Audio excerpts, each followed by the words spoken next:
اس وقت کتاب ہے نزہۃ النظر فی توضیح نخبۃ الفکر، امام حافظ ابن حجر عسقلانی علیہ الرحمہ کی۔ یہ کتاب فن اصول حدیث پر ہے، فن اصول حدیث پر۔ اس کا میں ضرورت آپ کو بیان کر دوں، یہ پورا ایک فن ہے، اصول حدیث کا پورا ایک فن ہے۔ یعنی ہر کوئی حدیث مبارکہ کا مطالعہ کر کے خود سے ہی احکام مستنبط کرنے کا اہل نہیں ہے، نہ ہی ہر حدیث سے مسئلہ مستنبط کیا جا سکتا ہے۔ بات سمجھ آ رہی ہے؟ حدیث کو درست طریقے سے سمجھنے اور اس سے مسائل اخذ کرنے کے بارے میں ایک پورا فن ہے جس کا نام ہے فن اصول حدیث، فن اصول حدیث۔ اب اس کی میں ایک جو ہے نا وہ علامہ ابن حجر عسقلانی علیہ الرحمہ کی ایک عبارت، بلکہ یہ طویل عبارت ہے، اس کا خلاصہ انشاءاللہ میں آپ کے سامنے پیش کروں گا۔ سوال یہ ہے کہ اگر دو احادیث کا مضمون آپس میں ٹکرا جائے، دو حدیثوں کا مضمون آپس میں ٹکرا جائے تو ہم اس وقت کیا کریں؟ کس حدیث پر عمل کریں اور کس حدیث کو چھوڑ دیں؟ یہ ایک سوال ہے۔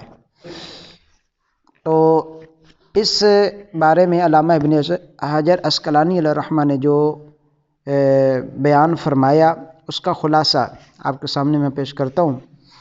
امام فرماتے ہیں کہ جب دو حدیثیں آپس میں متضاد ہوں، ان کا مضمون آپس میں ایک دوسرے کے مد مقابل آ جائے، تو سب سے پہلے ہم دیکھیں گے کہ کس حدیث کی سند صحیح ہے اور کس کی سند ضعیف ہے، یا اگر جو حدیثیں جو متضاد ہیں ان میں اگر دونوں صحیح ہیں تو کس حدیث کے راوی زیادہ فقیہ ہیں، عالم ہیں، مجتہد ہیں، اور کس کے راوی اس درجے کے نہیں ہیں۔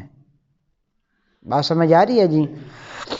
تو پہلا اصول، امام ابن حجر عسقلانی علیہ الرحمہ آپ کا سن ولادت ہے 773 اور سن وفات ہے 852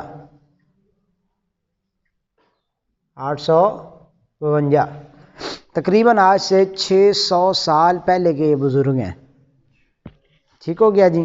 600 سال کے علامہ ابن حجر عسقلانی علیہ الرحمہ آپ بیان فرماتے ہیں کہ جب دو احادیث میں تضاد آ جائے،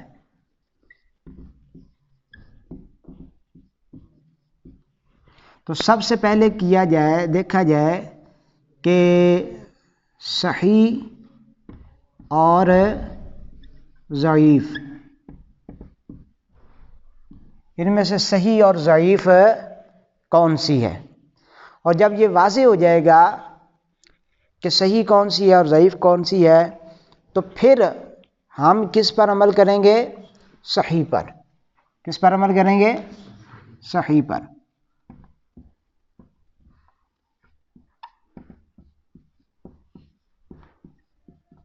صحیح پر عمل کیا جائے گا۔ نمبر 2 پہ، اگر دونوں حدیثیں ایک ہی درجے کی ہوں، جو آپس میں ٹکرا رہی ہیں دونوں حدیثیں ایک ہی درجے کی ہوں، مثال کے طور پر دونوں ہی صحیح ہیں یا دونوں ہی ضعیف ہیں، دونوں ہی صحیح ہیں یا دونوں ہی ضعیف ہیں، تو اس وقت علامہ ابن حجر عسقلانی علیہ الرحمہ فرماتے ہیں کہ وَإِنْ كَانَتِ الْمُعَارِضَةُ بِمِثْلِهِ فَلَا يَخْلُو إِمَّا أَنْ يُمْكِنَ الْجَمْعُ بَيْنَ مدلولیہما بغیر تعسف او لا.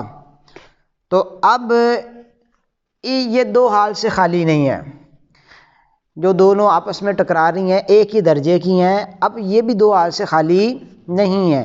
یا تو ان کے درمیان معنی کا جمع کرنا ممکن ہے، یعنی ان دونوں کا مفہوم جو ہے وہ جمع کرنا ممکن ہے، یا ان دونوں کا مفہوم جمع کرنا ممکن نہیں ہے. آگے انشاءاللہ مثال کے ساتھ ہے وہ بیان ہو جائے گا. یعنی تطبیق پیدا کی جائے ان دونوں روایات میں، ایک ایسا مفہوم، ایک ایسا معنی، ایک ایسی تشریح کی جائے کہ دونوں پر عمل کرنا ممکن ہو، دونوں پر عمل کرنا ممکن ہو. ایسی تشریح یا تو ہو سکتی ہے یا پھر ایسی تشریح نہیں ہو سکتی. تو اگر تشریح ہو سکتی ہے، ایسا مفہوم بیان ہو سکتا ہے، تطبیق پیدا ہو سکتی ہے، تو پھر نمبر 2 پہ کیا کریں گے؟ تطبیق پیدا کریں گے.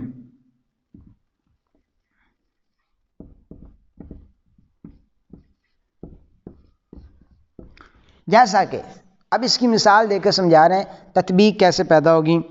حدیث مبارکہ ہے،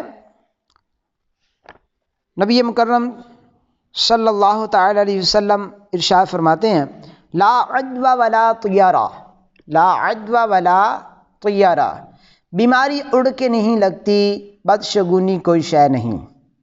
بیماری اڑ کے نہیں لگتی، بدشگونی کوئی شے نہیں. یعنی کہ ایک بندہ بیمار ہے تو اس کے بیمار کے قریب جانے سے یہ کوئی اندیشہ نہیں ہے کہ وہ بیماری آپ کو لگ جائے گی. سمجھ آئیے؟ تو یہ مفہوم حدیث ہے. اور ایک دوسری حدیث ہے، اس میں سرکار دو عالم صلی اللہ علیہ وسلم کا فرمان عالی شان ہے، فر من المجزوم فرارک من الاسد. مجزوم، جزام کی جس کو بیماری ہے، کوڑ کی جس کو بیماری ہے، فرمایا کوڑ والے سے ایسے ہی بھاگ جس طرح کہ تو شیر سے بھاگتا ہے. کوڑ والے سے ایسے ہی بھاگ جس طرح کہ تو شیر سے بھاگتا ہے. اب یہ دو روایات ہیں، دونوں کا مفہوم آپس میں متضاد ہے. ایک میں فرمایا کہ بیماری اڑ کے نہیں لگتی، دوسری میں فرمایا کہ جزام والے کے پاس سے دور بھاگ، کہ جس طرح کہ تو شیر سے بھاگتا ہے، مطلب کہ تجھے بیماری لگ جائے گی. اب مفہوم دونوں کا مخالف ہو گیا جی، بالکل متضاد ہو گیا. ایک میں ہے کہ بیماری اڑ کر نہیں لگتی، اور دوسری میں کیا ہے کہ مجزوم سے بھاگ، مجزوم سے بھاگ. اب دیکھا جائے تو ان دونوں کا مفہوم آپس میں مخالف ہے، دونوں کا مفہوم آپس میں مخالف، دونوں ہی ایک درجے کی ہیں، یعنی دونوں احادیث صحیحہ ہیں، ان کے اندر کوئی ضعیف یا صحیح نہیں ہے کہ ایک صحیح ہو دوسری ضعیف ہو، دونوں حدیث صحیحہ ہیں. تو اب ان کے درمیان جمع ممکن ہے، ان کے درمیان تطبیق ممکن ہے، یعنی ایک ایسی تشریح کہ جس کی وجہ سے دونوں کا معنی درست ہو جائے، یہ ممکن ہے. اب اس کو بیان کرتے ہیں علامہ ابن حجر عسقلانی علیہ رحمہ، جس کی وہ عبارت طویل ہے، میں خلاصہ تن آپ کے سامنے عرض کرتا ہوں. فرمایا کہ جس کا ایمان کمزور ہے نا، جس کا ایمان کمزور ہے، اس کے لیے سرکار کا یہی فرمان ہے کہ تو بھاگ، اس کے لیے یہی فرمان ہے کہ تو بھاگ. اس لیے کہ اگر اس کو بیماری لگ گئی نا، اگر اس کو بیماری لگ گئی تو پھر چونکہ اس کا ایمان کمزور ہے تو وہ نبی پاک علیہ الصلوۃ والسلام کے فرمان پر شک کرے گا، سرکار کے فرمان پہ کیا کرے گا؟ شک. اور وہ فرمان عالی شان کہ جو اس زبان سے نکلا ہے، جس کے بارے میں رب فرماتا ہے وَمَا يَنطِقُ عَنِ الْهَوَىٰ إِنْ هُوَ إِلَّا وَحْيٌ يُوحَىٰ، میرا حبیب جو بھی فرماتا ہے وہ وحی خدا ہوتی ہے، اس کی تلاوت کی جائے تو وہ وحی مطلوب ہے، اور تلاوت نہ کی جائے تو وہ وحی غیر مطلوب ہے. یعنی قرآن یا حدیث جو کچھ بھی ہے، یہ نبی پاک علیہ الصلوۃ والسلام وہی فرماتے ہیں کہ جو وحی خدا ہے. امام نے یہی بات فرمائی نا کہ وہ دہن جس کی ہر بات وحی خدا، وہ دہن جس کی ہر بات وحی خدا، چشمہ علم و حکمت پہ لاکھوں سلام. تو فرمایا کہ اگر وہ میرے فرمان پہ شک کرے گا تو ایمان ہی اس کا جاتا رہے گا. تو ایمان تباہ ہو، ایمان تباہ ہو، اس سے جو ہے وہ بہت ہلکا یہ ہے کہ وہ بھاگ ہی جائے، کہ وہ وہاں سے ہاں بیماری لگ جائے تو جسم کے فنا ہونے کا، مر جانے کا اندیشہ ہے. ایمان چلا جائے تو پھر بندے کے پاس کیا بچا؟ سرکار کے فرمان میں شک کرے گا تو ایمان جائے گا، بیماری لگے گی تو جان جائے گی. سمجھ آئی؟ بیماری من جانب اللہ لگے گی، اس مجذوم کے پاس بیٹھنے سے یا اس کے پاس کھانے پینے سے نہیں لگے گی. تو جس کا ایمان کمزور ہے اس سے فرما رہے ہیں کہ تو بھاگ جس طرح کے شیر سے بھاگتا ہے. اور جس کو سرکار کے فرمان عالی شان پر جو ہے وہ یقین ہے کہ میں مجذوم ایک کیا ہزاروں مجذوم جزام شدہ کوڑ کے مریضوں کے درمیان بھی رہوں تو بیماری مجھے لگے گی تو من جانب باللہ لگے گی، اگر اللہ نہ چاہے تو مجھے بیماری نہیں لگ سکتی، کیونکہ سرکار فرماتے ہیں کہ لا عدوہ ولا طیارہ، بیماری اڑ کے نہیں لگتی، بیماری اڑ کے. اور اگر میں مجذوموں سے کوسوں دور، بلکہ انسانوں سے بھی کوسوں دور تنے تنہا بھی رہوں بچ بچ کے، اگر اللہ کا امر ہو گیا کہ مجھے جزام کی بیماری لگنی ہے تو میں کوڑ کا مریض ہو ہی جاؤں گا. سمجھ آ رہی ہے جی؟ تو جس کا ایمان مضبوط ہے اس سے سرکار فرما رہے ہیں لا عدوہ ولا طیارہ، بیماری اڑ کے نہیں لگتی، بدشگونی کوئی شے نہیں ہے. اور جس کا ایمان کمزور ہے اس سے فرمایا جا رہا ہے کہ تو بھاگ یہاں سے.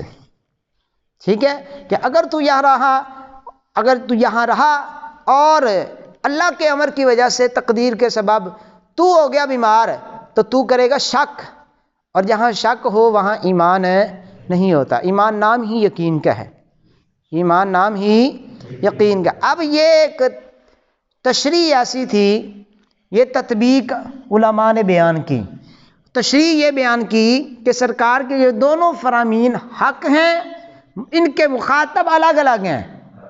پہلے فرمان کا مخاطب وہ ہے کہ جس کا یقین پختہ ہے، جس کا یقین پختہ ہے، اور دوسرے فرمان کا مخاطب وہ ہے کہ جس کا یقین کمزور ہے، جس کا یقین کمزور ہے.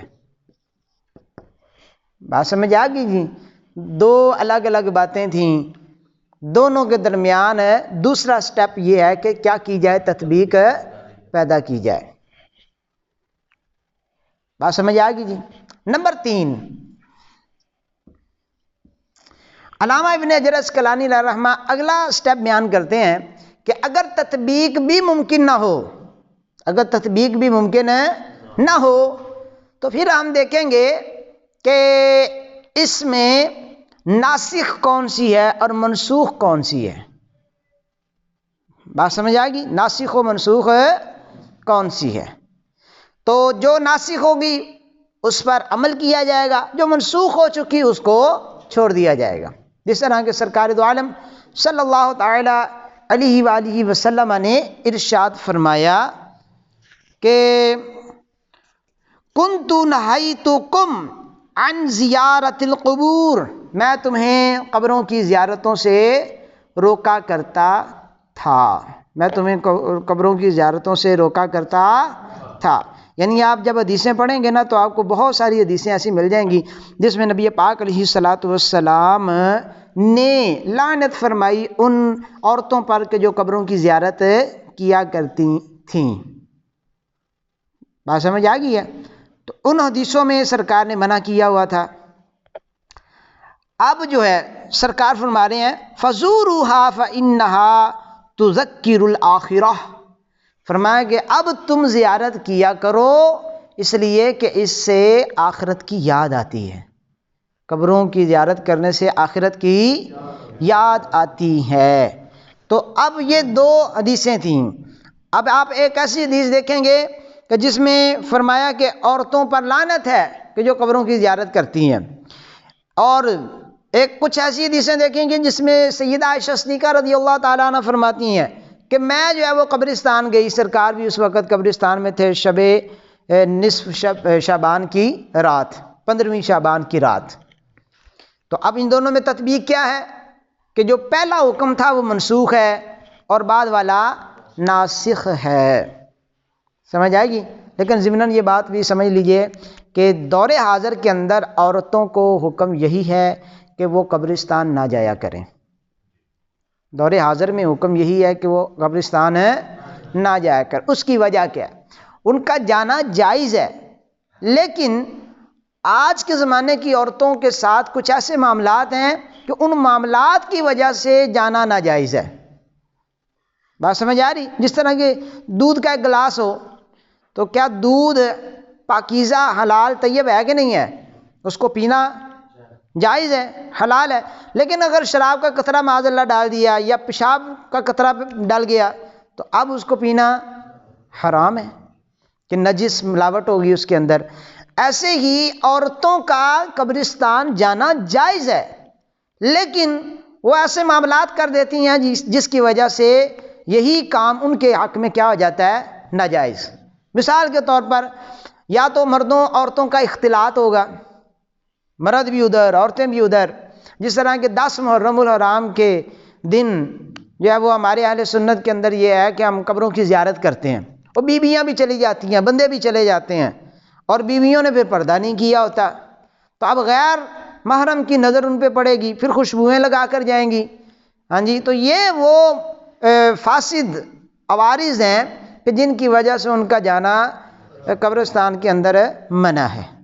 یا وہ اپنے پیارے کی قبر پہ جائیں گی تو آہو بکا کریں گی، روئیں گی، پیٹیں گی۔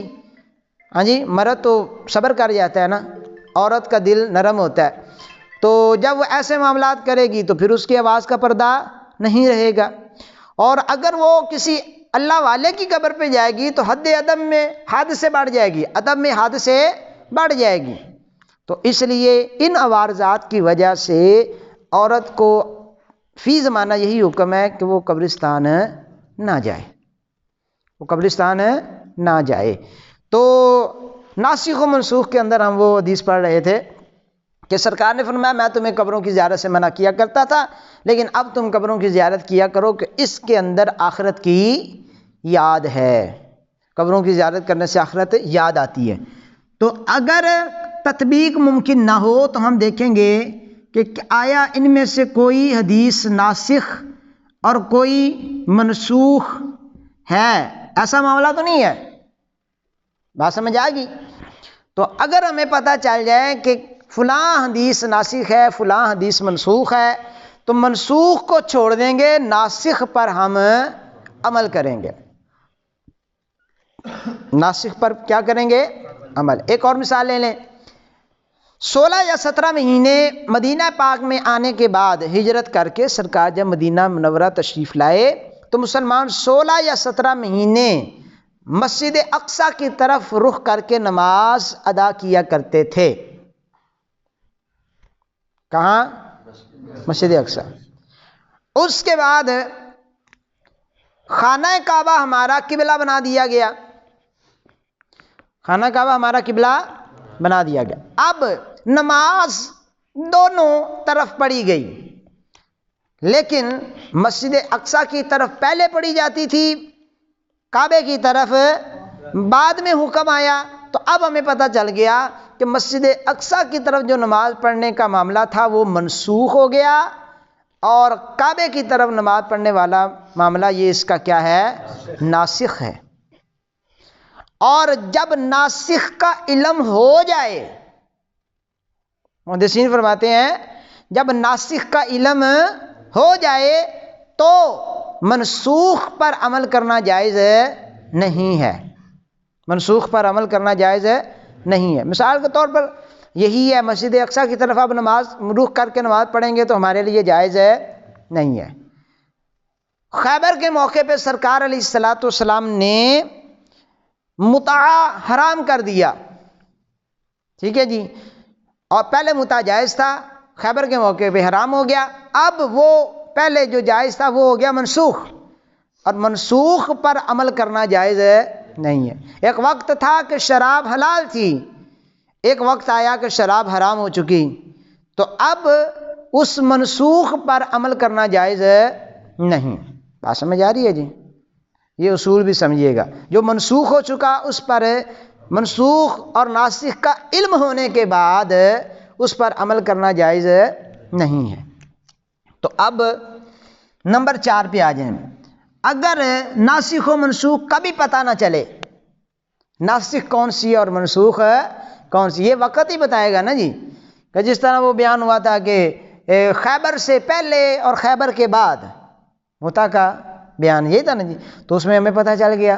اس طرح سرکار فرماتے ہیں ایک وقت تھا میں تمہیں قبروں کی زیارت سے منع کرتا تھا، اب فرمایا کہ قبروں کی زیارت کیا کرو، سمجھ آ گئی؟ تو اس میں تعین ہو جاتا ہے یا وقت کا پتہ چل جاتا ہے۔ جس طرح سرکار دو عالم صلی اللہ تعالی علیہ وآلہ وسلم نے جو ایسے کام کیے کہ جو حج بیت اللہ سے پہلے کے تھے، حجۃ الوداع سے پہلے کے، اور کچھ کام ہیں جو حجۃ الوداع کے بعد کے ہیں، تو اب ان کے اندر جو ہے وہ ہمیں پتہ چل جائے گا کہ وقت کا تعین ہے حجۃ الوداع۔ پہلے والا کام اور بعد والا کام اگر آپس میں ٹکرائے گا تو پہلے والا منسوخ اور بعد والا کیا اس کا ہوگا ناسخ۔ جس طرح کہ حضرت سیدنا فاروق اعظم رضی اللہ تعالی عنہ نے فرمایا تھا کہ سرکار علیہ الصلوۃ والسلام نے آخری نماز جنازہ کس بندے کا پڑھایا تھا؟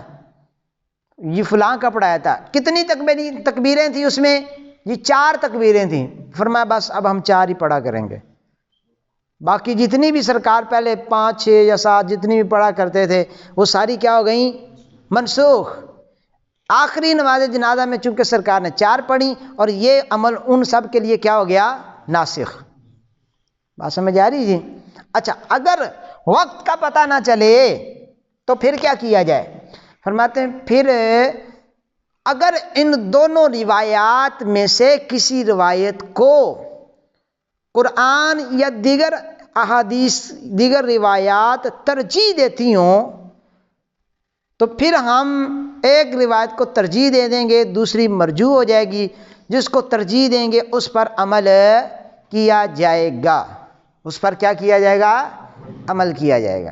اب اس کی مثال جو ہے نا وہ انشاءاللہ نماز کے چیپٹر میں آئے گی، تو یہاں پر میں نا ایک مثال دے دیتا ہوں۔ آمین کے متعلق جو ہے سنت ہے، وَلَضَّالِّينَ جب امام کہے تو فرمایا تم آمین کہو۔ آمین کہنا سنت ہے، بلند آواز سے کہیں گے یا آہستہ آواز سے کہیں گے؟ اب دونوں طرح کی روایات ہیں، دونوں طرح کی روایات ہیں، اور روایات اسی درجے کی ہیں کہ نہ ناسخ و منسوخ پتہ چلتا ہے، نہ تطبیق ممکن ہے، اور نہ اس میں ہے کہ کوئی ضعیف ہو کوئی صحیح ہو۔ دونوں ایک پلے کی ہیں، ایک درجے کی ہیں، دونوں میں تطبیق ممکن ہے نہیں ہے، اور دونوں میں ناسخ و منسوخ کا بھی پتہ نہیں ہے۔ وہاں پر آ جائے گی ترجیح، سمجھ آئی؟ قرآن پاک کی وہ آیت آ جائے گی اذ نادا ربہ نداء خفیہ، کہ جب حضرت زکریا علیہ السلام نے اپنے رب کو آہستہ آواز سے پکارا۔ کس آواز سے پکارا؟ آہستہ آواز۔ اور حدیث سے ترجیح آ جائے گی، سرکار فرماتے ہیں جس کی آمین فرشتوں کی آمین کی طرح ہو گئی، جس کی آمین فرشتوں کی آمین کی طرح ہو گئی۔ اور فرشتے بھی آمین کہتے ہیں جب ہم نماز پڑھتے ہیں، امام الضالین کہتا ہے، اور ان کی آمین کیسی ہے کہ وہ ہمیں سنائی نہیں دیتی۔ بات سمجھ آ گئی؟ وہاں پر یہ بات آ جائے گی کہ کسی ترجیح دینے والے کی وجہ سے ایک حدیث جو ہے وہ راجح ہو جائے گی، دوسری مرجوح ہو جائے گی۔ اور نمبر 5، علامہ ابن حجر عسقلانی فرماتے ہیں کہ اگر ترجیح ہے سے ہے نا، اگر ترجیح بھی ممکن نہ ہو تو پھر خاموشی اختیار کی جائے۔ کیا کیا جائے؟ خاموشی۔ پھر ہم کسی بھی حدیث کا یہ نہیں کہہ سکتے اس پر ہم عمل نہیں کریں گے، دوسری پر عمل کریں گے، اس کو چھوڑ سکتے ہیں، اس کو نہیں چھوڑ سکتے، خاموشی۔ اب وہاں پر ہمیں کوئی سمجھ نہیں آ رہی ہم کیا کریں۔ ٹھیک ہو گیا جی، یہ 5 سٹیپ یاد ہو گئے سامنے آپ کے۔ اب آتے ہیں ہمارے پاس جو روایات ہیں ان پر۔ یہ ہیں امام ابو بکر عبداللہ بن محمد بن ابی شیبہ العبسی الکوفی، اور ان کی کتاب ہے المصنف لابن ابی شیبہ۔ کتاب کیا ہے؟ المصنف لابن ابی شیبہ۔ اور یہ کون ہے؟ ابن ابی شیبہ کون ہے؟ اچھا، ان کی ولادت ہے 159 سن ہجری۔ یہ تھوڑا سا ان کا تعارف ہو جائے پھر انشاءاللہ اس بات کی طرف چلتے ہیں۔ ابن ابی شیبہ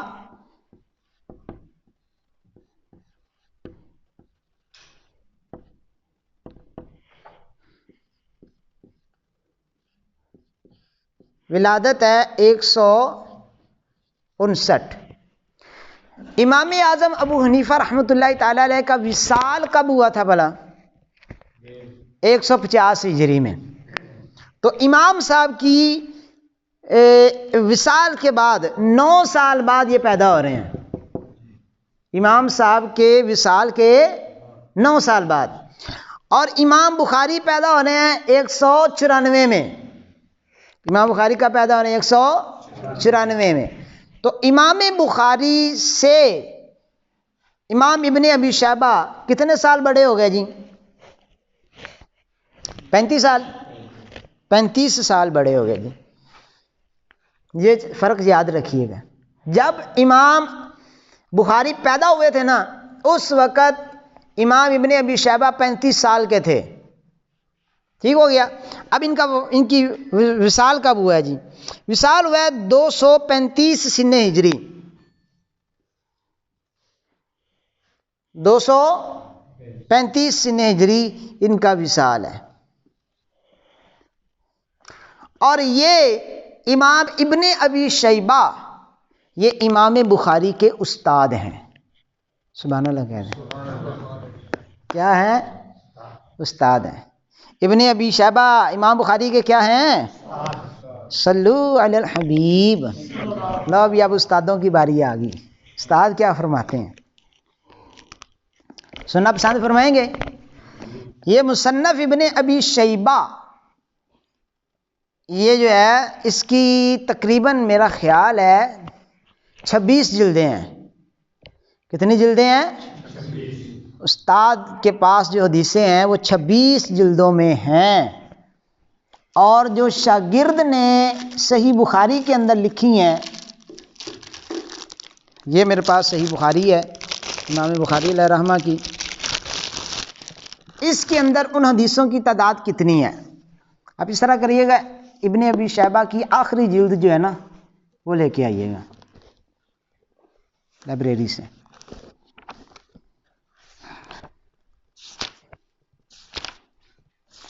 درود پاک پڑھیے، الصلاۃ والسلام علیک یا سیدی یا رسول اللہ وعلی آلک واصحابک یا سیدی یا حبیب اللہ۔ امام بخاری علیہ رحمہ نے، ادھر توجہ کیجیے گا، اس صحیح بخاری کے اندر جو ٹوٹل روایات لکھی ہے نا تکرار سمیت، تکرار سمیت کا مطلب جس طرح کل بھی عرض کیا تھا کہ وہ نیت والی حدیث بھی امام بخاری کافی دفعہ لے کر آئے ہیں، ان سارے تکراروں کو بھی اگر شامل کیا جائے تو حدیثیں بنتی ہیں 7563، 7563۔ کتنی بنی ہیں؟ 7563۔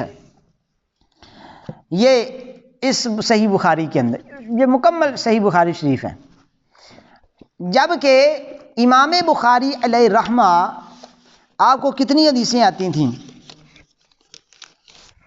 آپ کو پتہ کتنی حدیثیں آتی تھیں؟ امام بخاری خود فرماتے ہیں، لو سنیے جی۔ قال النووی،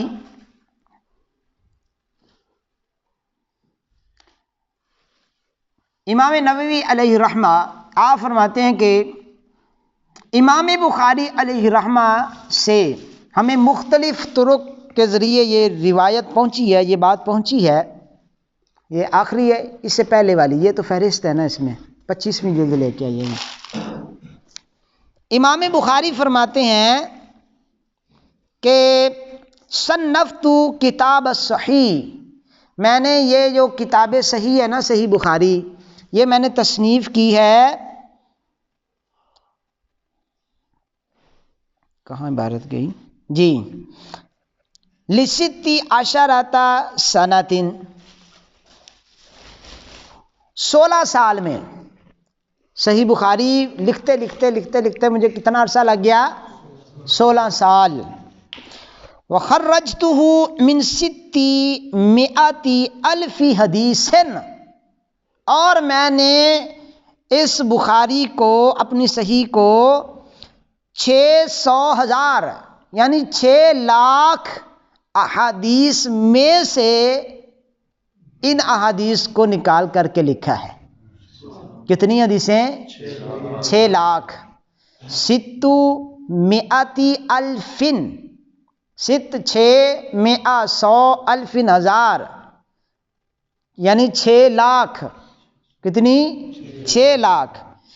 اور فرماتے ہیں کہ وجعلتہ، اور میں نے اس کتاب کو کر دیا ہے حجتاً بینی و بین اللہ عز و جل، اپنے اور اپنے رب تعالیٰ کے درمیان حجت کر دیا ہے. یہ جس پہ فہارس نہ لکھا ہو نا، وہ لے کے آئیے گا. اچھا جی، تو کتنی حدیثیں ہوں گی؟ 6 لاکھ. اس میں سے امام بخاری کتنی یہاں پر لے کر آئے ہیں؟ 7563، یعنی 8000 بھی ابھی پوری نہیں ہے. 8000 بھی ابھی پوری، بچی کتنی پیچھے؟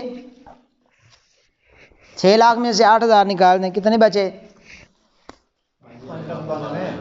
5,92,000. کتنی موٹی ہے یہ؟ اندازہ لگائیں کتنی ہوگی یہ؟ 1.5 کو ہوگی انچ، 1.5 انچ موٹی ہونی ہے نا جی، 1.5 انچ. ہاں جی 2 انچ ہے، 2 انچ ہیں. آپ 10,000 بھی لگا لیں حدیثیں، 10,000 ہوں تو کتنے موٹی کتاب بنتی ہے؟ 2 انچ. اور 1 لاکھ میں کتنی بن جائیں گی؟ 20 انچ. تو 6 لاکھ میں کتنی بن جائیں گی؟ 120 انچ. 120 انچ کو 12 انچ یعنی فٹ پہ کریں تو کتنے فٹ بن گئے؟ 10 فٹ. لو بھی یہ صحیح بخاری جو ہے نا، امام بخاری نے جو لکھی، وہ 6 لاکھ کی 6 لاکھ جو امام بخاری کے ذہن میں تھی نا، اگر وہ ساری لکھتے نا تو 10 فٹ لمبی کتاب بننی تھی. کتنی بننی تھی؟ 10 فٹ. اور 10 فٹ میں سے 2 انچ والی کتاب میں آپ مطالبہ کریں کہ ادھر کہاں رفع الیدین نہ کرنے والی حدیث ہے؟ کمال کی بات نہیں ہے؟ یہ تو غلط مطالبہ ہے نا بھائی. امام بخاری خود فرماتے ہیں کہ 6 لاکھ حدیثیں ہیں جو میرے پاس ہیں، اور میں نے ان میں سے یہ لکھی ہیں. 16 سال لگ گئے مجھے لکھتے لکھتے. اگر وہ 6 لاکھ لکھتے تو کتنی زندگی چاہیے تھی؟ اور اس کی وجہ کیا ہے؟ امام بخاری نے خود فرماتے ہیں کہ میں نے یہ کتاب لکھی مختصر ہے، یہ کتاب لکھی ہی مختصر ہے. اس کا نام کیا ہے؟ اس کتاب کا نام کیا ہے؟ لو بھی نام سنیں. آج پورا نام بھی ہمیں انشاءاللہ ملے گا. صحیح بخاری کا پورا نام کیا ہے؟ فرماتے ہیں الجامع المسند. یہ بخاری شریف کا نام ہے، الجامع المسند الصحیح المختصر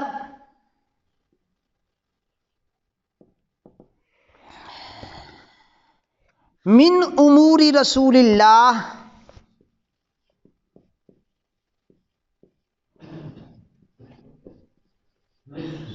صلی اللہ علیہ وسلم و سننہ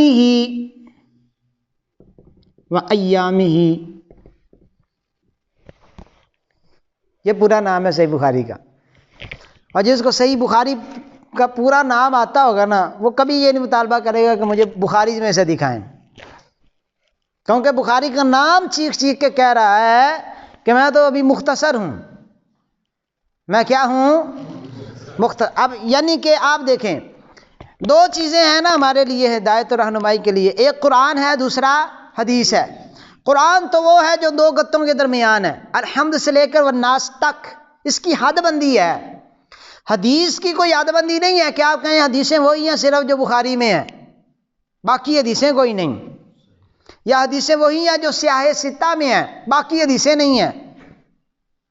حدیث کی کوئی حد نہیں ہے، ساری کتب حدیث کے اندر حدیثیں موجود ہیں، آپ اس میں تدبر کرتے جائیں، غور و فکر کرتے جائیں۔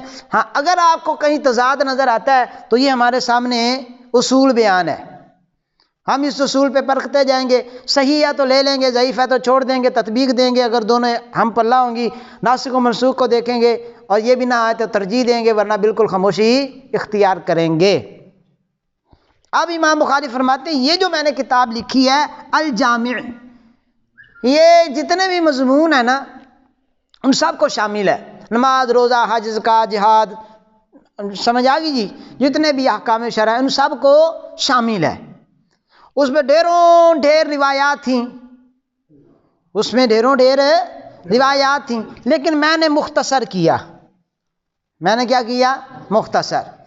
المسند، یہ کتاب مسند بھی ہے، یعنی اس میں ہر حدیث کی آپ کو سند ملے گی، ہر حدیث کی کیا ملے گی؟ سند، اور سند بھی الصحیح، سند صحیح ملے گی، بات سمجھ آ رہی؟ اور یہ مختصر ہے من امور رسول اللہ صلی اللہ علیہ وسلم، کس بارے میں؟ نبی پاک علیہ الصلوۃ والسلام کے جو معاملات ہیں، سرکار کی جو سنتیں ہیں، سرکار کے جو شب و روز ہیں، ان سب کا میں نے مختصر سا جو ہے نا وہ ہاں جی خلاصہ کہہ لیں کہ میں نے یہ آپ کے سامنے رکھا ہے۔ باقی جو حدیثیں ہیں مجھے یاد ہیں، امام بخاری اپنی بات کرتے ہیں، جو مجھے یاد ہیں وہ کتنی ہیں؟ 6 لاکھ۔ کتنی ہیں؟ 6 لاکھ۔ اب ان کے استاد محترم ان کی بات کر رہے تھے ہم، امام ابو بکر عبداللہ بن محمد بن ابی شیبہ علیہ الرحمہ، ان کی یہ مصنف ابن ابی شیبہ کی جو میرے پاس حدیثوں کی جو آخری جو ہے وہ جلد ہے، اس میں جو حدیث نمبر آخری امام ابن ابی شیبہ لے کر آئے اس کا نمبر ہے 39,098۔ کتنا؟ 39,098 امام ابن ابی شیبہ لے کر آئے 39,098 حدیثیں۔ ایک استاد کی بات ہے، امام بخاری کے کئی استاد ہیں جو آپ ان سے لیتے رہے سینے میں جمع کرتے رہے، آپ فرماتے ہیں وہ کرتے کرتے کتنی ہوگی؟ 6 لاکھ۔ اب یہ امام بخاری کے استاد بیان فرماتے ہیں، چونکہ انہوں نے مختصر نہیں کیا، ٹھیک ہے جی، انہوں نے وہ سارا کچھ بیان کرتے رہے، اسی میں یہ حدیثیں بھی موجود ہیں جو ہمارا موقف ہے امام اعظم علیہ الرحمہ کا فتویٰ ہے جس پر آج امام بخاری کے استادوں کی بات سنتے ہیں جو ان تک حدیثیں پہنچی تھیں۔ یہ میرے پاس مصنف ابن ابی شیبہ کی جلد نمبر ہے 2، مکتبہ ہے دارالمنہاج کی چھپی ہوئی ہے۔ اچھا، اس میں حدیث نمبر ہے 2440۔ ان کا ہم نا انشاءاللہ ساتھ ساتھ خلاصہ لکھتے جائیں گے تاکہ ہمیں پتہ چلے کس کس صحابی کی یہ رائے ہے رفع الیدین نہ کرنے والی، رفع الیدین نہ کرنے والے۔ کتاب کا نام ہے جی مصنف ابن ابی شیبہ، حدیث نمبر ہے 2440۔ اب وہ سند کے ساتھ پورا بیان کرتے ہیں، اور مزے کی بات ہے، پتہ کیا ہے مزے کی بات؟ سنیں، مزے کی بات ہے، امام بخاری کے استاد فرماتے ہیں حدثنا سفیان بن عیینہ ہم سے بیان کر رہے ہیں سفیان بن عیینہ، اور سفیان بن عیینہ بیان کرتے ہیں کن سے؟ ابن شہاب زہری سے، اور ابن شہاب زہری بیان کرتے ہیں سالم سے عن ابیہ، اور سالم بیان کرتے ہیں اپنے والد محترم حضرت عبداللہ ابن عمر سے، حضرت عبداللہ ابن عمر سے۔ لو جناب، آپ ساتھ ہی میں یہ حوالہ بھی نوٹ کر لیں۔ صحیح بخاری شریف کی حدیث نمبر ہے 735۔ صحیح بخاری کی حدیث کیا ہے؟ 735۔ ہاں جی 735۔ اس کی سند دیکھیے گا، اس کی سند میں امام بخاری کہتے ہیں عبداللہ بن مسلمہ نے ہم سے بیان کیا، انہوں نے سنا ہے مالک سے، اور مالک روایت کرتے ہیں ابن شہاب زہری سے۔ مالک کس سے بیان کرتے ہیں؟ اور آپ کے استاد کہتے ہیں کہ سفیان بن عیینہ روایت کرتے ہیں ابن شہاب زہری سے۔ یہ بھی ابن شہاب زہری سے، امام بخاری بھی ابن شہاب زہری سے۔ اچھا، ابن شہاب زہری بیان کرتے عن سالم، یہ آخری لائن آپ کو اگر نظر آ رہی ہو تو یہ آخری لائن عن سالم، اور امام بخاری ادھر بھی بیان کرتے ہیں کہ ابن شہاب بیان کرتے ہیں عن سالم، سالم سے، اور سالم بیان کرتے ہیں عن ابیہ، اپنے والد حضرت عبداللہ ابن عمر سے، اور ادھر بھی ہے کہ سالم بیان کرتے ہیں عن ابیہ، اپنے والد حضرت عبداللہ ابن عمر سے۔ یہ میں نے نمبر لکھ دیا ہے صحیح بخاری کا 735، آپ اس کو دیکھ لیجئے گا۔ ابن شہاب زہری یہ ان کا پورا نام ہے، تو کبھی ان زہری کہہ دیتے ہیں، کبھی ان ابن شہاب کہہ دیتے ہیں، ٹھیک ہے نا، بندہ ایک ہی ہے۔ ادھر انہوں نے کہا ان زہری اور انہوں نے کہا ان ابن شہاب، وہ ایک ہی ہیں، اور وہ سالم سے روایت کرتے ہیں، اور سالم عبداللہ ابن عمر سے روایت کرتے ہیں۔ عبداللہ ابن عمر کیا بیان کرتے ہیں؟ بخاری شریف میں ہے، عبداللہ ابن عمر بیان کرتے ہیں کہ ان رسول اللہ صلی اللہ علیہ وسلم کان یرفع یدیہ حذو منکبیہ اذا افتتح الصلاۃ واذا کبر للرکوع واذا رفع رأسہ من الرکوع رفعہما کذالک ایضا۔ حضرت عبداللہ ابن عمر بیان کرتے ہیں کہ جب رسول اللہ صلی اللہ علیہ وسلم نماز شروع کرتے تو کیا کرتے؟ رفع الیدین کرتے، ہاتھ اٹھاتے، پھر جب سرکار رکوع کا ارادہ کرتے تو رفع الیدین کرتے، جب رکوع سے اٹھنے کا ارادہ فرماتے تو سرکار رفع الیدین کرتے۔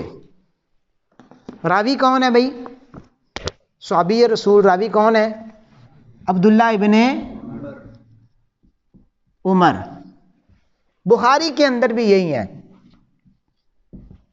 بخاری کے اندر بھی، اور بخاری کی سند میں بیان ہو رہا ہے کہ سرکار رکوع جاتے، رکوع اٹھتے، رفع الیدین کیا کرتے تھے۔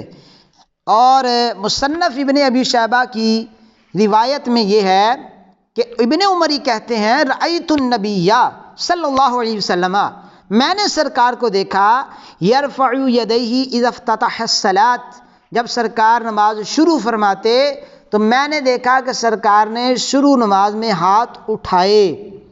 وَإِذَا رَكَعَ وَبَعْدَمَا يَرْفَعْ، جب سرکار نے رکوع کیا اور جب سرکار رکوع سے اٹھے لا يرفع یدیہ بین السجدتین، اور سرکار دو عالم صلی اللہ علیہ وسلم نے اچھا رکیے گا چیپٹر بھی، اس میں تو وہ امام بخاری نے یہی اپنے استاد سے لی تھی، اس میں یہی ہے کہ سرکار دو عالم صلی اللہ علیہ وسلم جب نماز میں داخل ہوتے تو افتتاح نماز کے وقت رفع یدین کرتے، اور جب رکوع فرماتے تب بھی رفع یدین کرتے، جب رکوع سے سر اٹھاتے تب بھی رفع یدین کیا کرتے تھے۔ اچھا، یہ بات امام ابن ابی شیبہ والی ہی ہے امام بخاری کی۔ اچھا، یہاں سے امام ابن ابی شیبہ وہ روایات لے کر آئیں جو امام بخاری اپنی صحیح کے اندر نہیں لے کر آئے۔ اب اس میں آپ جو ہے وہ پہلی حدیث بیان کرتے ہیں، وہ ہے 4455، اس کو ذرا مس کرتے ہیں. یہاں سے ہمارا وہ مقدمہ شروع ہونے لگا. دوبارہ سنیے گا. 2455 امام ابن ابی شیبہ فرماتے ہیں حدثنا وکی عن ابن ابی لیلہ، ہم سے وکی نے بیان کیا، وہ ابن ابی لیلہ سے بیان کرتے ہیں. عن حکم عن و عیسیٰ، وہ امام حکم و عیسیٰ سے بیان کرتے ہیں، وہ عبد الرحمن بن ابی لیلہ سے بیان کرتے ہیں، اور وہ بیان کرتے ہیں عن البراء ابن عازب. یہ آگے صحابی براء بن عازب. براء بن عازب کہتے ہیں ان النبی صلی اللہ علیہ وسلم، بے شک سرکار دو عالم صلی اللہ علیہ وسلم، کانا اذا افتتح الصلاۃ رفع یدیہ، جب سرکار نماز شروع کرتے تو رفع الیدین کیا کرتے تھے. ثم لا یرفعہما حتی یفرغا، اس کے بعد سرکار ہاتھ نہیں اٹھاتے تھے یہاں تک کہ نماز سے فارغ ہو جاتے تھے. کب ہاتھ اٹھاتے تھے؟ جب نماز کو شروع کرتے. یہ ہوگی پہلی حدیث. دوسری حدیث ہے 2456. اس میں آپ بیان کرتے ہیں کہ پوری سند کے ساتھ حدثنا وکی عن سفیان عن عاصم بن کلیب عن عبد الرحمن بن اسود عن علقمہ عن عبداللہ ابن مسعود. دوسرے صحابی کون آ گئے؟ عبداللہ بن مسعود. یہ کیا بیان کرتے ہیں؟ آپ فرماتے ہیں الا اریکم صلاۃ رسول اللہ صلی اللہ علیہ وسلم، صلاۃ رسول اللہ صلی اللہ علیہ وسلم، کیا تمہیں میں سرکار کی نماز پڑھ کے نہ دکھاؤں؟ اے عبداللہ ابن مسعود کہہ رہے ہیں کیا میں تمہیں سرکار کی نماز پڑھ کے نہ دکھاؤں؟ تو پھر جب انہوں نے نماز پڑھی تو کیا کیا؟ فلم یرفع یدیہ الا مرتن، تو انہوں نے ہاتھ نہیں اٹھائے مگر صرف ایک بار. وہ کب؟ اذا افتتح الصلاۃ، جب نماز کو شروع کیا تھا. تو عبداللہ ابن مسعود، ایک ہو گیا براء ابن عازب، دوسرے ہو گیا عبداللہ ابن مسعود، اور فرماتے ہیں یہ سرکار کی نماز ہے کہ شروع میں ہاتھ اٹھائے اور بعد میں ہاتھ نہ اٹھائے. کون کہہ رہے ہیں اور کیا کہہ رہے ہیں؟ کہ یہ سرکار کی نماز ہے جو میں تمہیں پڑھ کے دکھا رہا ہوں. آگے آ جائیں بھائی. آگے حدیث نمبر ہو گئی 57، 2457. اس میں کیا ہے؟ فرماتے ہیں کہ انا، پوری میں سند ہے وہ سند چھوڑ رہا ہوں. ہاں جی. انا علی کان یرفع یدیہ، امیر المومنین حضرت علی داماد رسول. کون؟ داماد رسول، جو آخر دم تک سرکار کے ساتھ رہے. سمجھ آ رہی ہے جی؟ وہ مولا علی کی نماز کیسی ہے؟ کان یرفع یدیہ اذا افتتح الصلاۃ، جب آپ نماز شروع کرتے تھے افتتاح نماز کے وقت آپ ہاتھوں کو اٹھاتے جس طرح ہم اٹھاتے ہیں.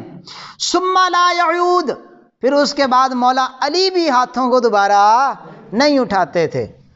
کون آ گیا بھی؟ علی المرتضیٰ داماد رسول، باب مدینۃ العلم. بات سمجھ آ رہی؟ آگے آ جائیں. حدیث نمبر آ گئی جی 58. یہاں پر آ گیا جی عن عبداللہ انہ کان یرفع یدیہ فی اول ما یفتتح ثم لا یرفعہما. یہ آگے جناب پھر عبداللہ ابن مسعود، عبداللہ ابن مسعود. حدیث نمبر 58. آگے آ جی 59. ہاں جی.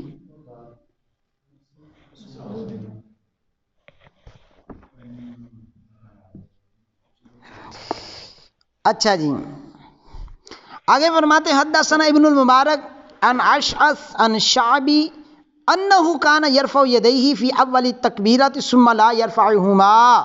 امام شعبی علیہ الرحمہ، یہ صحابی نہیں ہے، یہ صحابی نہیں ہے، یہ آئمہ کے اندر ان کا شمار ہوتا ہے۔ امام شعبی جب نماز پڑھا کرتے تھے تو پہلی تکبیر کے وقت ہاتھوں کو اٹھاتے تھے، پھر اس کے بعد ہاتھوں کو نہیں اٹھاتے تھے۔ اس میں کون کون شامل ہو گئے؟ امام شعبی۔ آگے آ جائیں بھی حدیث نمبر 60 پہ، فرماتے ہیں ان ابراہیم انہ کانا یقول، ابراہیم نخعی علیہ رحمہ ان سے منقول ہے کہ وہ فرماتے ہیں اذا کبرتا فی فاتحۃ الصلاۃ فرفع یدیک، جب تو تکبیر کہے صلاۃ کے شروع میں، افتتاح میں، تو فرفع یدیک، تو اپنے دونوں ہاتھوں کو اٹھا، ثم لا ترفعہما فیما بقا، پھر اس کے بعد کی جو باقی نماز ہے اس کے اندر آپ اپنے ہاتھوں کو نہ اٹھا۔ کون آ گئے؟ ابراہیم نخعی۔ آگے جی حدیث نمبر 61 یہاں بیان کرتے ہیں ان ابی اسحاق، ابو اسحاق بیان کرتے ہیں کان اصحاب عبد اللہ و اصحاب علی، اصحاب عبد اللہ و اصحاب علی، عبداللہ ابن مسعود کے جتنے شاگرد تھے اور مولا علی کے جتنے شاگرد تھے وہ کیا کرتے تھے؟ لا يرفعون ایدیہم الا فی افتتاح الصلاۃ، قال وکیع ثم لا یعودون، وہ صرف نماز شروع کرتے وقت ہاتھوں کو اٹھاتے تھے، اس کے بعد مولا علی کے اور عبداللہ ابن مسعود کے جتنے شاگرد تھے ان کا بھی عمل یہ تھا کہ وہ نماز میں بعد میں کبھی بھی ہاتھوں کو نہیں اٹھاتے تھے۔ بات سمجھ آ گئی جی؟ مولا علی کے شاگرد کہاں پر ہیں؟ مولا علی کہاں رہے؟ کوفہ میں۔ کو جتنے بھی کوفہ والے تھے اہل کوفہ، تو مولا علی کے شاگرد امام حسن کس کے شاگرد ہوئے؟ امام حسین کس کے شاگرد ہوئے؟ مولا علی کے۔ تو مولا علی اور ابن مسعود کے جتنے بھی شاگرد تھے ان سب کا عمل بھی یہی ہے، امام حسن و حسین جنتی نوجوانوں کا بھی، کہ اذا افتتح الصلاۃ، جب نماز شروع کرتے تو رفع یدیہ، اپنے دونوں ہاتھوں کو اٹھاتے، ثم لا یعودون، پھر اپنے ہاتھوں کو نہیں اٹھاتے تھے۔ بات سمجھ آ گئی جی؟ آگے آ جائیں، آگے فرماتے ہیں کہ ان ابراہیم قال لا ترفع یدیک فی شیء من الصلاۃ الا فی افتتاحۃ الاولی، یہ دوبارہ ابراہیم نخعی کی بات ہو گئی۔ آپ فرماتے ہیں کہ نماز کے شروع کے وقت اپنے ہاتھوں کو اٹھا، پھر ہاتھوں کو نہ اٹھا۔ پھر بیان کرتے ہیں کہ حضرت ابراہیم کان لا یرفعان ایدیہما الا فی بداء الصلاۃ، نماز کے شروع میں ہاتھوں کو اٹھاتے تھے، پھر ہاتھوں کو نہیں اٹھاتے تھے۔ کان قیس یرفع یدیہ اول ما یدخل فی الصلاۃ ثم لا یرفعہما، یہ اب نئے آ گئے ہیں، امام قیس، 64 نمبر حدیث۔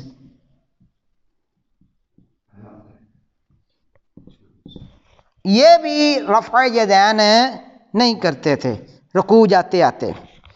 اچھا آگے بیان کرتے ہیں صحابی رسول آگے جن، حدثنا ابن فضیل عن عطاء عن سعید بن جبیر عن ابن عباس، کون آگے؟ حضرت عبداللہ ابن عباس۔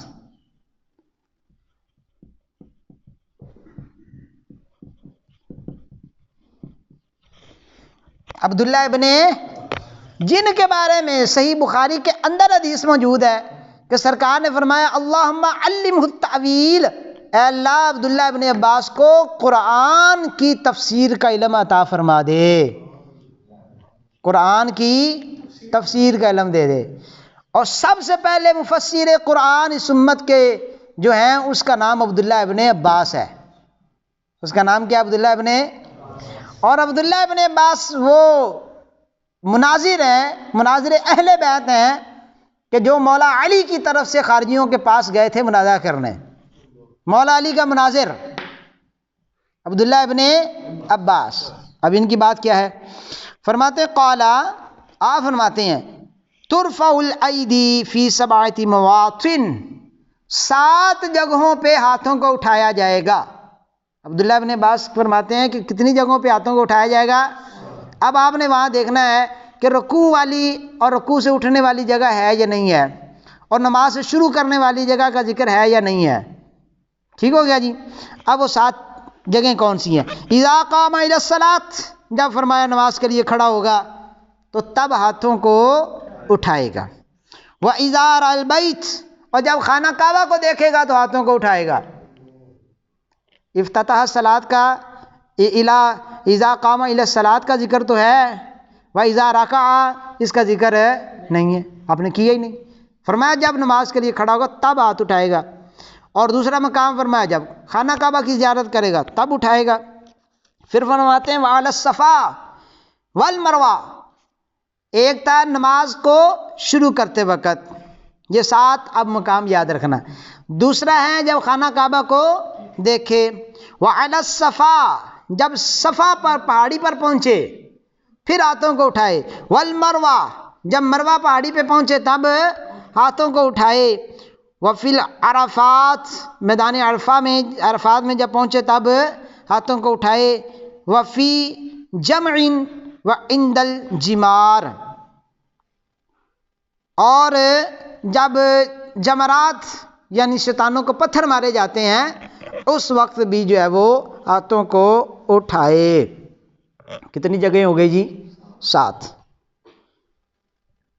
اور امام ابن ابی شیبہ اس کو اس باب میں لے کر آئے ہیں کہ جو باب ہے رفع یدین عند الرکوع ومن الرفعہا نہ کرنے کا، یعنی رکوع جاتے اور رکوع سے اٹھتے ہوئے رفع یدین نہ کرنے کا جو باب ہے اس میں امام ابن ابی شیبہ اس کو لے کر آئے۔ حدیث نمبر کیا ہے جی؟ 2465۔ آگے آ جائیں جی۔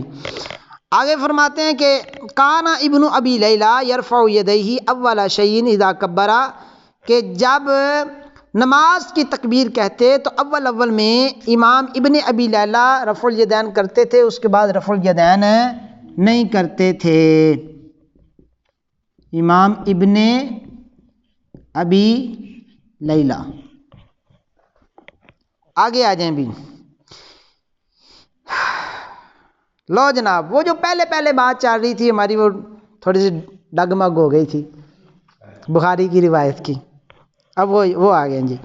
حدثنا ابو بکر بن عیاش عن حسین عن مجاہد قال ما رأیت ابن عمر، حضرت امام مجاہد فرماتے ہیں میں نے عبداللہ ابن عمر کو نہیں دیکھا یرفع یدیہ کہ اپنے ہاتھوں کو اٹھاتے ہوں، الا فی اول ما یفتح صرف الا ما یفتتح صرف اس وقت کہ جب وہ نماز کو شروع کیا کرتے تھے۔ عبداللہ ابن عمر جب نماز کو شروع کرتے تھے صرف اس وقت ہاتھوں کو اٹھاتے تھے، اس کے علاوہ آپ ہاتھوں کو نہیں اٹھاتے تھے۔ اب میں آپ کو بات بیان کرتا ہوں کہ صحیح بخاری کے اندر ہے 735 میں یہی عبداللہ ابن عمر کہتے ہیں کہ سرکار جب نماز شروع کرتے رفع یدین کیا کرتے تھے، شروع میں بھی رکوع جاتے بھی رکوع اٹھتے بھی، لیکن اپنا ان کا عمل کیا ہے؟ وہ تھی روایت، ہاں جی وہ بات ہم وہ آگے کریں گے، وہی بات اسی کی طرف ہم آ رہے ہیں۔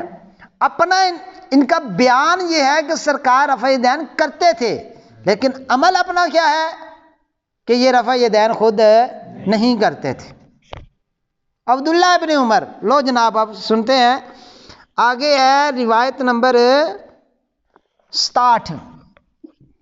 اس میں خود عبداللہ ابن عمر جو ہیں، عبداللہ ابن عمر یہ خود رفع یدین نہیں کر رہے، یہ خود رفع یدین نہیں کر رہے، جو کہ بخاری کے پہلے راوی ہیں نبی پاک سے کہ سرکار رفع یدین کرتے تھے، اس راوی کا اپنا عمل یہ ہے کہ وہ رفع یدین نہیں کر رہے۔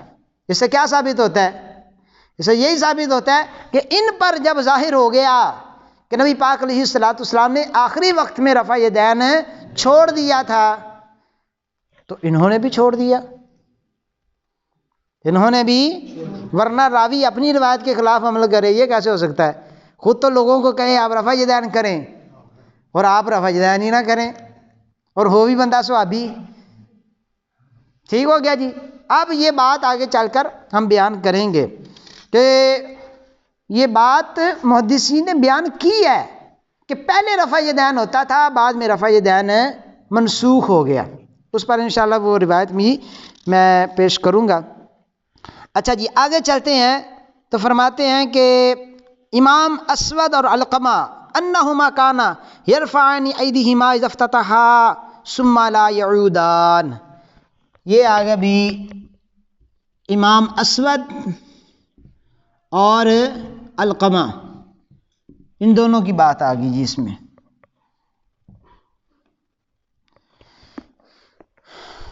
آگے آ گئے جی، یہ دونوں بھی رفع یدین نہیں کرتے تھے. اگلی حدیث کے اندر ہے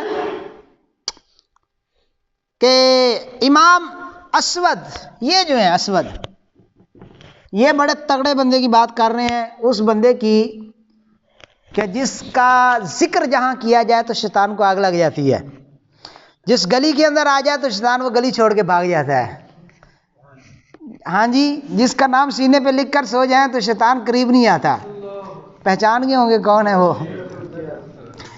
ہاں جی، تو عبداللہ ابن عمر کے بابا کی بات کر رہے ہیں اب اسود.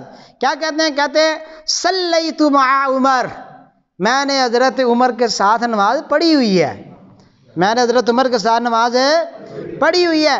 فلم یرفع یدیہ فی شیء من صلاتہ، وہ اپنی پوری نماز میں کہیں بھی ہاتھ نہیں اٹھاتے تھے.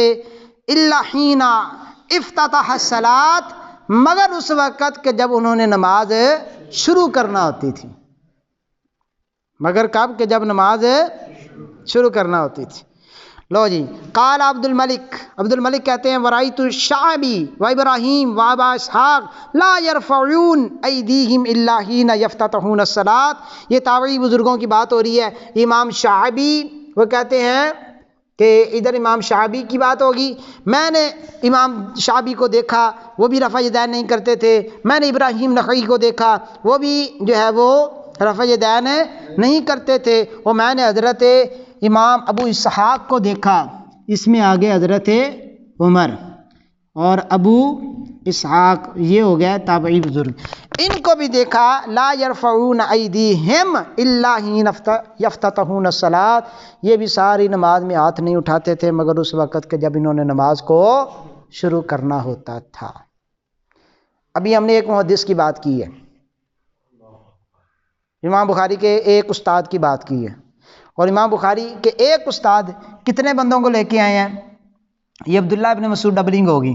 اچھا آپ یہ دیکھیے گا، براء ابن عازب، آپ گنتے جائیں، براء ابن عازب، عبداللہ ابن مسعود، علی المرتضی، امام شعبی، ابراہیم نخعی، امام قیس، عبداللہ ابن مسعود، امام ابن ابی لیلہ، عبداللہ ابن عمر، اسود، علقمہ، حضرت عمر، ابو اسحاق، ان کی کوئی گنتی کوئی نہیں ہے، ان کی تو کوئی گنتی کوئی نہیں ہے. اب یہ کون ہے؟